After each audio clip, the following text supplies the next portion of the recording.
Next, I will request Dr. Shahid Alam to speak on orbital apical tumors, resection versus radioablation.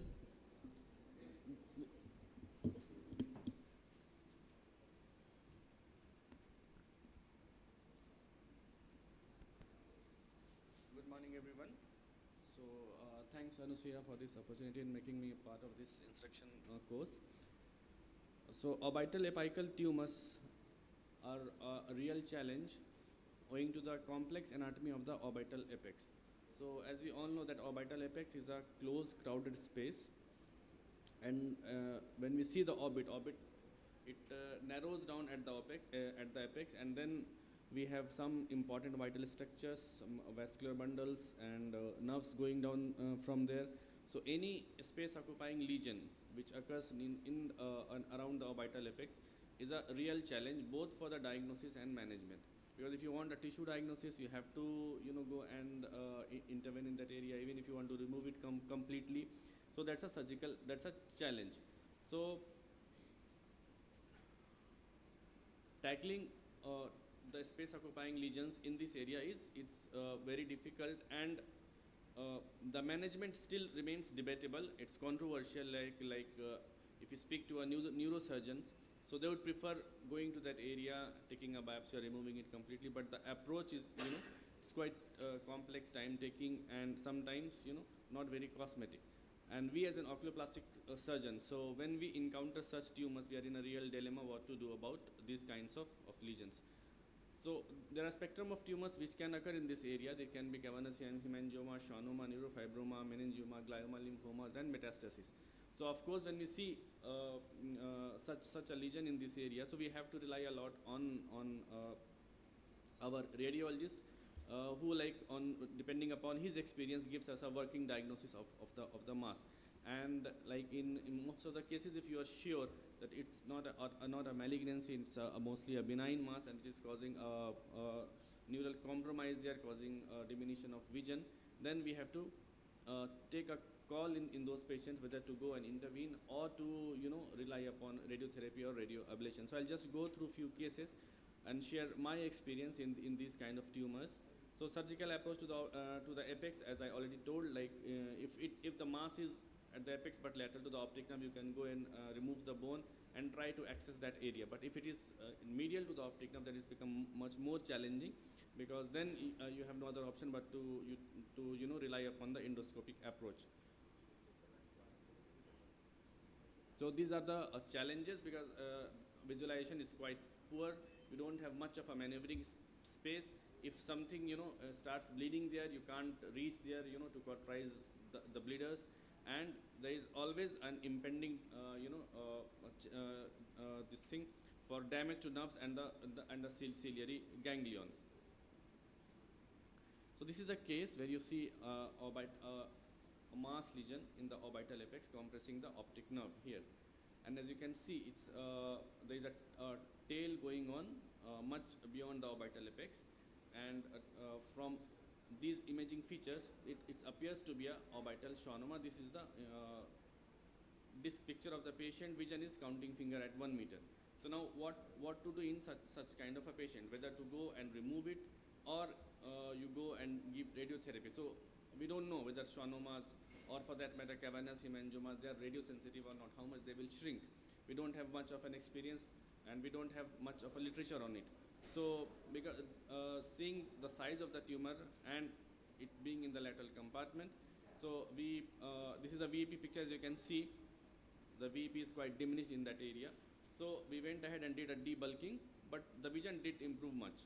So post-op vision remained 2/60. So actually that was, again, patient didn't have a complete vision loss, and we had a tissue diagnosis. We came to know that it's a schwannoma. So this patient was then further observed for whether the tumor further increases in size in future or not.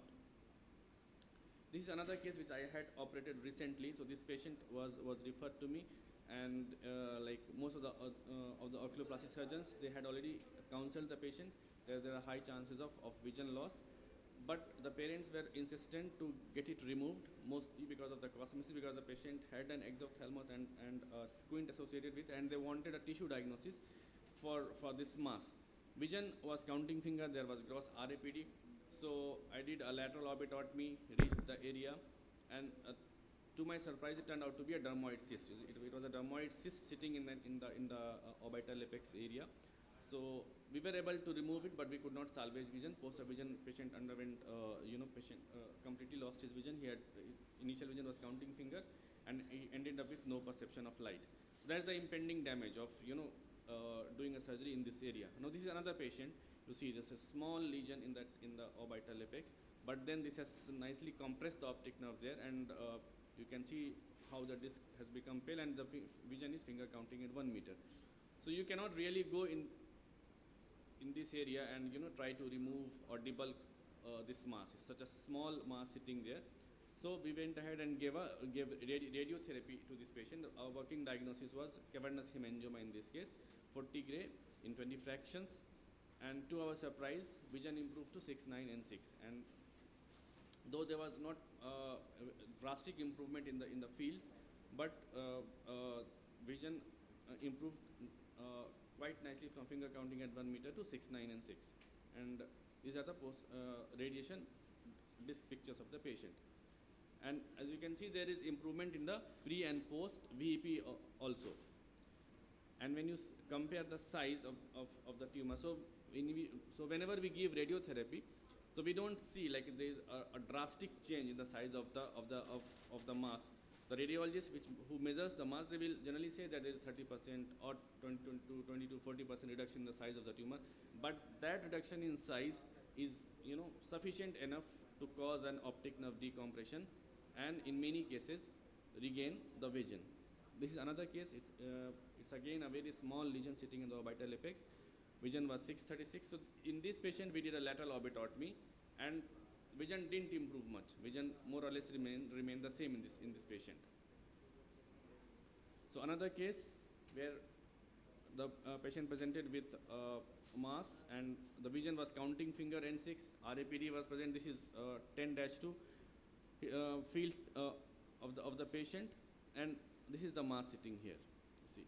So in this case also, the radiological diagnosis was an orbital apex cavernous hemangioma. So for this patient also, we decided to give radiotherapy. So CRT was given 50 grays in 27 fractions, and this patient also, the vision improved to 6, 9. And these are the pre and post radiation, comparative pictures of the fields of the patient.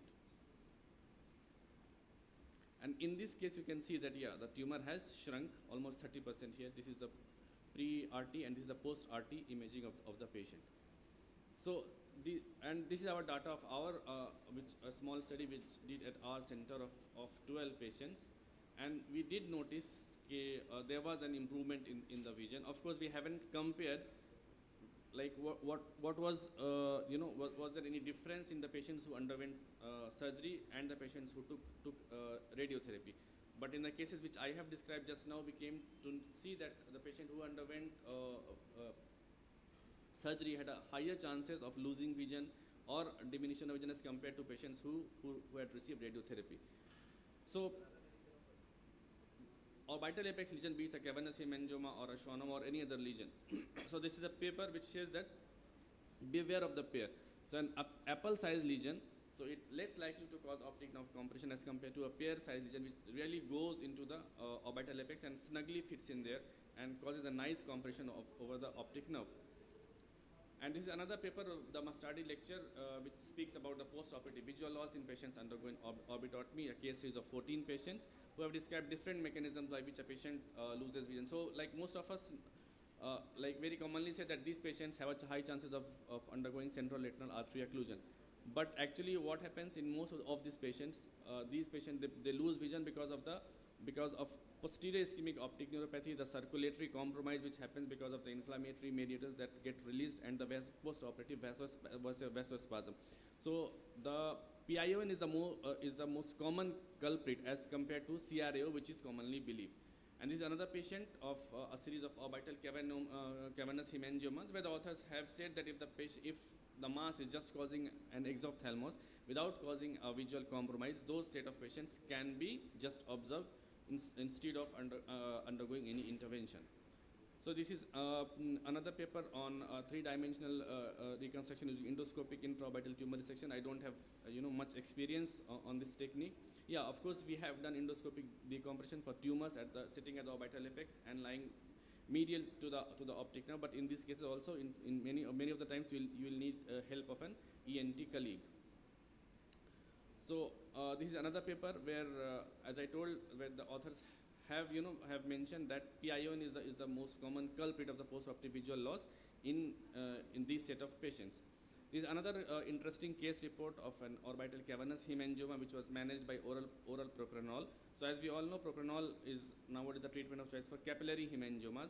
But yeah, these authors, they tried propranolol for cavernous hemangioma with nice results, as is seen in the pre and post imaging pictures. I also have given propranolol for few of my patients of cavernous hemangiomas, but there were not much improvement. So we have to in all this set of patients, so it is up to the surgeon, the physician, to take a call, like when should I go inside and intervene, whether I need a biopsy in this case, I need a tissue diagnosis in this case or not, whether I'm sure about the diagnosis which the radiologist has given me, should I go ahead with radiotherapy. So it's a real dilemma, and you have to balance the benefit and risk in these cases. So I'll just like to conclude by saying that a good surgeon knows how to operate and better surgeon knows when to operate, but the best one knows when not to touch this kind of patients. Thank you.